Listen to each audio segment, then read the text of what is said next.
የኔ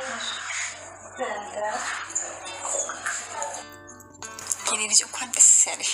ትልቅ የምስራች ይዤልሽ የመጣሁት ሰላም ጤና ይስጥልኝ። እንዴት ናችሁ? ደህና ናችሁ ወይ? ሰሞኑን በጣም ጠፋ እያልኩ ነው። እንግዲህ ዩቱብም ስላስጠላኝ ነው። መቼም አልጨክንምና በቀን አንድ ቪዲዮ እንኳን ለመፖሰት በጣም ደብሮኛል። ውድ ተመልካች ዛሬ ደግሞ እየላችሁ የመጣሁት እንግዲህ ክፍል አደራ ድራማ ያው ክፍል 16 ነው እየላችሁ የመጣሁት። ላይክ በማድረጋችሁ እናንተም አትርሱኝ ማለት ነው።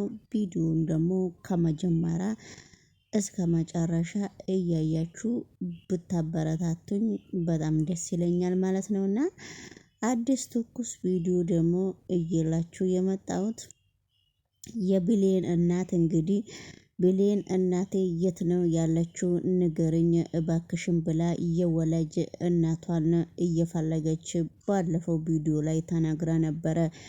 እንጀራ እናቷ ሳትሆን አሳዳጊዋ ያሳደገቻትን እናት በጣም እየለመነቻት ነበረ።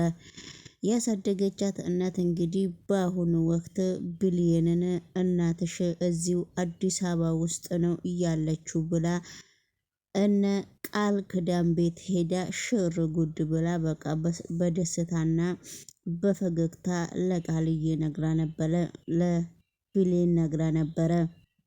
በዛን ጊዜ ግን ቃልዬም በጣም ነው የደነገጠችው። ነገሩን እንግዲህ እነሱ ይዘው የእሷና ቃልዬና በኃይሉ ነገሮቹን እንዴት በእርግጠኝነት ይዘው ቁጭ እንዳሉ ቃልዬ የሴትዮዋ ልጅ እንዳልሆነች በደንብ ስለሚያውቁ ነው ይሄን ነገር እየፈጠሩት ያሉት። ውድ ተመልካች እንግዲህ በመካከሉ እናትሽም ተገኝታለች፣ ምንድነው የምትይው ከየት ወዴት ስትል እና ስታስረዳት ነበረ። በመካከሉ ብሌን በጣም ደስ ብሏት ነበረ። ግን በመካከሉ ቃል ክዳንም በጣም ልትቀበጣጥር ስትነሳ ስለታወቀባት ሁሉ ዝም አሏት። በስተመጨረሻ ላይ እናትሽ ተገኘች ስትላት በጣም ብሌን በጣም ደስ አላት። የቃልዬ እናትም እኔና ቃሉን እያገናኘን አምላክ እግዚአብሔር አምላክ እውነት እያድርገው ብላ በጣም እየተማጸነች ነበረ። ነገር ግን ቃልዬ አይኗን አፍጣ ነው የቀረችው።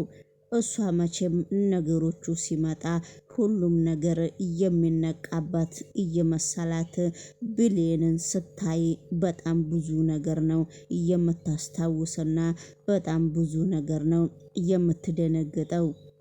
ብትደነግጥም ባትደነግጥም አንድ ቀን ቃልዬ መጋለጧ የማይቀር ነውና በመካከሉ እንግዲህ እሷ ብሌንም ባየችበት ቁጥር በኃይሉ ጋር ከስልክ ማውራት ትፈልጋለች። አንዳንድ ጊዜ አልፎ በኃይሉ እንዳሻው ስለሆነ ስልክ አያነሳላትም ነበረ። ነገር ግን አነሳም አላነሳም ምንም ችግር የለውም። ብሌን እናትሽን አገኘዋት ብላ እዚሁ አዲስ አበባ ውስጥ ነው እያለችው እኔ በጣም ደስ ብሎኛል ብላ ስትነግራት ነበረ። ብሌንም በጣም ፈገግ ብላ ነበረ። ሁሉም ቃልዬም እንኳን ደስ አለሽ በስተመጨረሻ ላይ እየተንፈቀቀች ብላ ነበረ። ነገሩን አስቀድማ ደውላ ከባህይሉ ላይ ስላወቀች ከዛ በኋላ ነው እንኳን ደስ ያለሽ አለችው። ፎቶውን አይታ ነበረ። ፎቶውን ስታይ እንግዲህ በጣም ሁላቸውም ባሉበት ቦታ እየተሳቀቁ ነበረ። ነገር ቢሳቀቁም ባይሳቀቁም እንግዲህ ፎቶ ሲታይ እናቴ በጣም ታምራለች ብለው ሁሉም ፎቶውን እየተቀባበሉ ሲያዩት ነበረ። ከዛ በኋላ ቃልዬ በኃይሉ ጋር ደውላ በጣም ተዋረን ስትላት እኔ ነኝ እኮ በሲስተም እንደዚያ ያረኳት ገረዷን እንደዛ በመጀመሪያ ደረጃ አስደስተን በስተመጨረሻ ላይ ለማሰናበት ስለሆነ እሱ ምስጢሩን ለቃልዬ ነገራት። አንተ እንደዚህ አይነት ሲስተሞች ስትጠቀም አንተ በጣም ኃይለኛ ነህና እነኚህን ሲስተሞች ለምንድነው የማትነግረኝ? ስለዚህ ያንተ ችግር ምንድነው? ይሄንን ሲስተም አንተ የምትጠቀመውን አሳየኝ ብላ ስትጠይቀው ነበረ። አይ እንግዲህ ሲስተሞችን ማንም ሰው ነገሮቹን በብቃት ማሳየት እስከምችል ድረስ የኔ ምስጢር ለማንኛውም ሰው ማውራት አልፈልግም በሚባል ሁኔታ ቃልዬን አስረዳት። ለማንኛውም ተሳክቶልካል ብላ ደስ ብሏት ነው እየዘጋችው። ብሌን እናትሽን የምታገኝ መስሎሽ በጣም ደስ ብሎሽ ነበረ፣ ወገሽን ነው የምታገኘው ብላ ተናግራ ነበረ። ወደሚቀጥለው ቪዲዮ ደግሞ አብረን ስንሄድ እንግዲህ ቃልዬ በጣም ተጨናንቃ እናቷን የሆነ ነገር እንድጠይቅሽ ቃል ግቢልኝ ብላት ነበረ። ምንድነው ልጄ እንደዚህ የሚያጨናንቅሽ ነገር ምንድነው ያለው? ለምንድነው የማትነግሪኝ ብላት ነበረ። ነገር ግን የሆነ እኔና አንቺ መካከል የሆነ ነገር ቢመጣ ምንም ነገር ቅር አይልሽም አይደለ? እኔና አንቺን የሚያጣላን ሰው እየመጣ ነው ብላ ስታስረዳት ነበረ። ወይ ቃልዬ አንቺ እኮ ልጄ ነሽና ምንም እኔና አንቺን ማንም ሰው የሚለያየን የለም ስትላት ነበረ። በስተመጨረሻ ላይ እኮ ሰዎቹ አንቺ እኮ የእሷ ልጅ አይደለሽም ብለው እኮ በጣም እያስፈራሩ ነኝ ብላ ስታወራላት ነበረ። ኧረ ውሸታቸውን ነው ልጄ እኮ ነሽ አንቺ ብላ ስታስረዳት ነበረ። እንግዲህ እንደች እያልን ዳገቱን አብረን እንውጣኑ። ውድ ተመልካች ላይክ እያረጋችሁ ዩቱብ ማናጀራንም ሼር ላይክ እያረገ ቢያበረታተኝ በጣም ደስ ይለኛል። ዩቱብ ነው ደግሞ ጎሮሬ ላይ የቆመው። እንግዲህ ወደሚቀጥለው ቪዲዮ ደግሞ ብሌን ዳግመን በጣም ሁሉንም ምስጢር ስለደረሰችበት በጣም ዳግመን ጣልተዋለች። እባክሽ ይቅርታ አድርግልኝ ሲላት አይንክንም እንኳን ላንተ ይቅርታ አይንክንም ማየት ስለማልፈልግ ከእንግዲህ በኋላ እኔ ጋር ድርሽ ማለት እንደማትችል ነው የምነግርህ።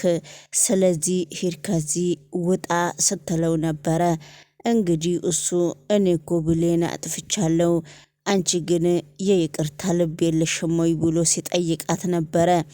በስተመጨረሻ ላይ በጣም ስላዘነችበትና በጣም ስለጣላችው እንዲህ ያረገችው ኩሽና ሁሉ መጥቶ ስራ ቦታ ሁሉ እየሄደ በጣም ሲፈታተናት ነበረ።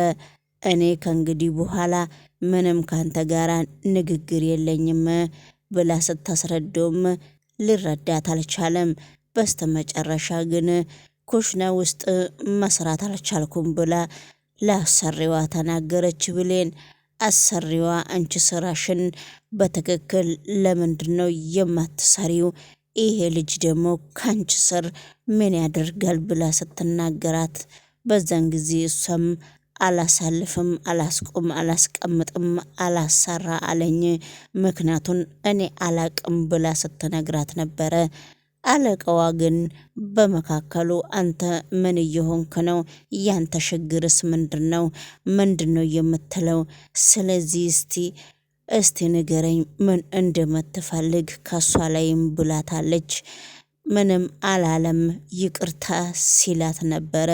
ይቅርታክን አልቀበልም ከፊቴ ሄድ ብላ ስታባረረው ነበረ። እንግዲህ ውድ ተመልካች ቪዲዮ በጣም ብዙ የምናወራውና በጣም ብዙ ትምህርት የምናገኝበት ቪዲዮ ስለሆነ እንግዲህ ሁሉን እንደነሱ ከመጀመሪያ እስከ መጨረሻ ሙሉ ለመተንተን እኛ 10 ደቂቃ 9 ደቂቃ እየቆራረጥን ስለምንሰራ እነሱ ወደ 1 ሰዓት 46 45 23 27 30 ነው የሚሰሩትና እኛ ደግሞ በዛን ጊዜ ለዛ ጊዜም ስለሌለኝ እኔ በዚሁ ባጭሩ እንግዲህ ቪዲዮ በጣም አስተማሪ ቪዲዮ ነው ድራማው ብዬ አምናለሁ። እናንተም ላይክ እና ሼር እያደረጋችሁ አበረታቱኝ ጋይስ። ሻሌኔ ልጅ የተፈጠረ ችግር አለ እንዴ? አይ ኧረ የለም። እና ምንድን ነው የምትጠይቂኝ? በጣም ተጨንቀሻል።